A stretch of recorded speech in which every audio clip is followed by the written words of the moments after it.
Ya pemirsa, kita beralih ke informasi lainnya. Drone milik Hizbullah menargetkan helikopter evakuasi Israel di Lebanon Selatan di tengah gencatan senjata antara Hizbullah dan Israel. Dalam video yang terekam terlihat objek udara tanpa awak mendekati helikopter Israel yang tengah melakukan operasi penyelamatan. Ledakan pun tak terhindarkan.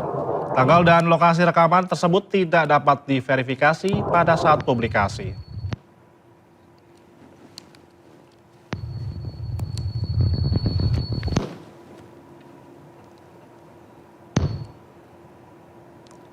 Sementara asap tebal memumbung tinggi di wilayah Far Tabnit, Zautar, dan Nabatih Al-Fawqa.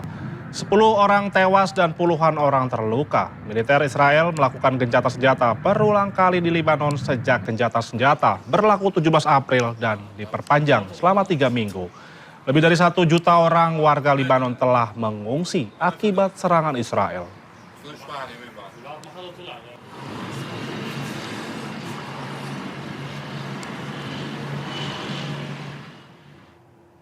Sebelumnya dalam sebuah pernyataan IDF mengatakan telah menyerang struktur Hizbullah termasuk fasilitas yang digunakan oleh pasukan Radwan untuk tujuan militer serta lokasi penyimpanan senjata selatan garis pertahanan depan. Media pemerintah Lebanon melaporkan bahwa 2 orang tewas dan 17 lainnya luka-luka di Safat el-Batih menyusul serangan tersebut.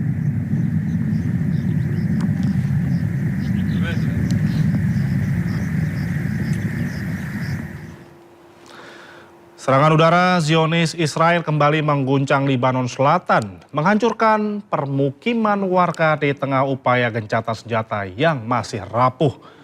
Rumah-rumah di Deir Ames, Lebanon Selatan luluh lantah setelah Zionis Israel melancarkan 3 serangan udara berturut-turut. Serangan ini terjadi setelah peringatan evakuasi dikeluarkan militer Israel, memerintahkan warga menjauh 1 kilometer dari lokasi target.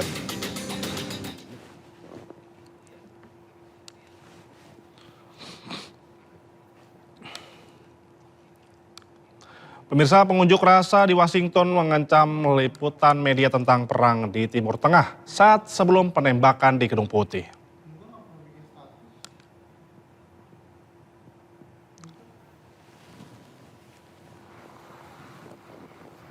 Pengunjuk rasa memegang bendera Palestina dan Iran sambil meneriakkan slogan menentang media.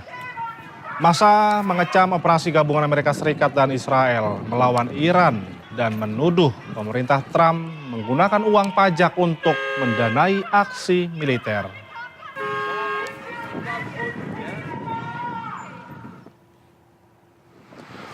Hotel Hilton di Washington DC kini berada di bawah pengamanan ketat setelah insiden penembakan dalam acara White House Correspondent Dinner. Jurnalis tetap melakukan siaran langsung di luar lokasi kejadian, sementara akses di sekitar Hotel Hilton ditutup dan dijaga aparat keamanan. Sebelumnya tembakan terdengar di area pemeriksaan keamanan utama di pintu masuk ruang dansa hotel. Agent Secret Service mengevakuasi seluruh tamu.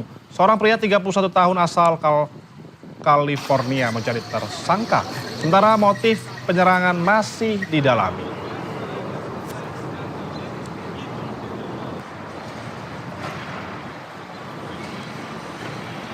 Abbas Araghchi.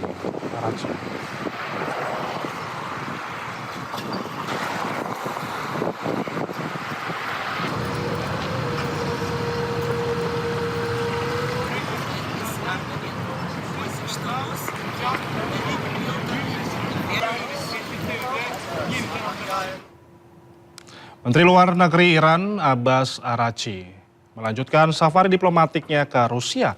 Sebelumnya Araghchi berkunjung ke Oman dan Pakistan untuk membahas kondisi di Selat Hormuz dan Timur Tengah.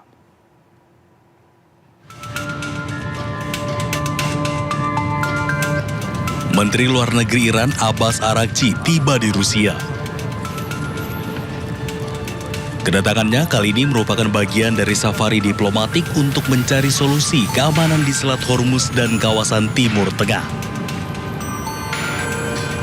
Rencananya Arakci akan bertemu Presiden Rusia Vladimir Putin dan Menteri Luar Negeri Rusia Sergei Lavrov. Pertemuan akan membahas kondisi Selat Hormuz dan Timur Tengah yang terus memanas. Sebelumnya, Arakci berkunjung ke Oman dan Islamabad, Pakistan. Di Oman, Arakci bertemu Sultan Oman, Haitham bin Tariq di Istana Al-Baraka, Muscat, membahas situasi yang berkembang dan upaya diplomatik untuk mengakhiri konflik yang sedang berlangsung.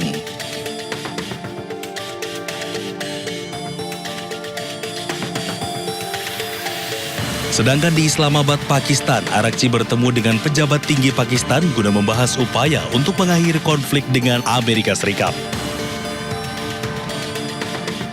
ما سفر برای دو جانبه با پاکستان یک امر مهم میانجیگری در مذاکرات بین ایران و آمریکا رو داره انجام میده. لازم بود که یک مروری در آخرین وضعیت بکنیم. به هر حال تحولاتی در مذاکرات افتاده، رویکردهای آمریکایی ها باعث شد که مذاکرات دور قبلی علیرغم پیشرفت‌هایی که صورت گرفته بود ولی نتونه به اهداف خودش برسه، زیاده‌خواهی که انجام دادن و رویکردهای غلطی که اتخاذ کردن. لازم بود که برای بررسی آخرین وضعیت ما مشورت‌هایی رو با دوستان در پاکستان. عبور امن از تنگه هرمز یک موضوع مهم جهانی هست. الان طبیعی هستش که ما به عنوان کشور ساحلی این تنگه باید با هم صحبت داشته باشیم تا منافع مشترک بتونه تامین بشه و با هم هماهنگ بشیم در هر حرکتی که در این خصوص صورت میگیره، چون منافع ایران و منافع ما به طور مستقیم درگیر این قضیه هست. الحمدلله اشتراک نظر بسیار وجود داره بین ما و توافقاتی هم کردیم که مشورت هم در ستون کارشناسی ادامه میده. لبيك لا شريك لك لبيك.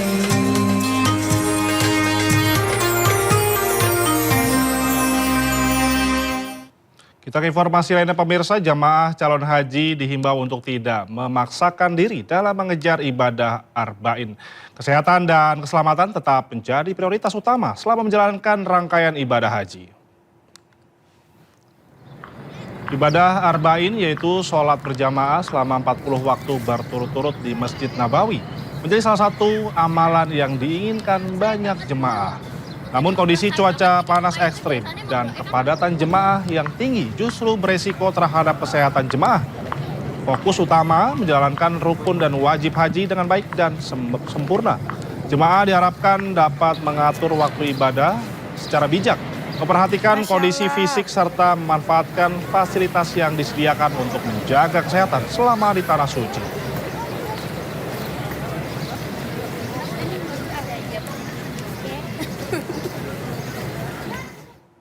Dalam hal ini pemerintah Indonesia melalui Kementerian Haji dan Umroh telah menyiapkan hotel untuk jemaah haji Indonesia tinggal di Mekah, Arab Saudi. 1.177 hotel tersebar di 5 wilayah: Shishyah, Raudoh, Jarwal, Misfalah, dan Azizah. 5 wilayah akomodasi akan menaungi 10 sektor operasional dan di setiap sektor terdapat sejumlah hotel. Pemerintah menjamin seluruh hotel memiliki akses terhadap lansia.